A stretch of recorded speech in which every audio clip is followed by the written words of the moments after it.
In this video, we're going to look at our first example of a coenzyme. We're going to start with this very important molecule right here.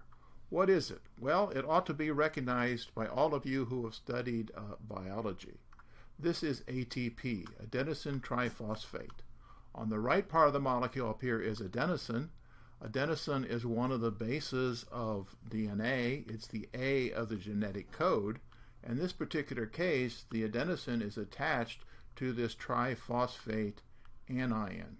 In terms of organic chemistry, the triphosphate group is a very good leaving group. It can easily be displaced.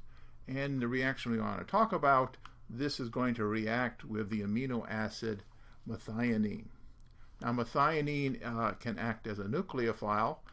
It could act as a nucleophile through the oxygen. That's not a very good nucleophile, but it certainly can act that way. It can't act as a nucleophile through the nitrogen because it's protonated. You'd have to deprotonate it first.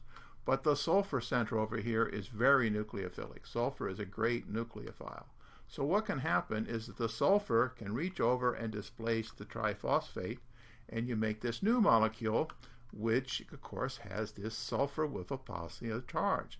This sulfonium ion is indeed the reactive center of our first coenzyme, which is called S-adenosine methionine, or SAM.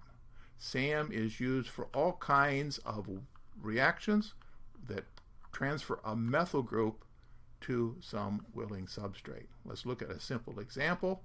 Suppose that in some biological system, the enzyme needs to methylate a nitrogen. It's a very simple reaction. The nitrogen just attacks the methyl, displacing the rest of the molecule, and it's been methylated. Now, we're going to use this for a number of examples in the problems below.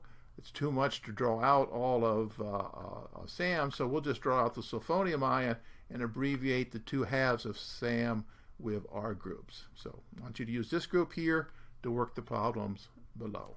Thank you.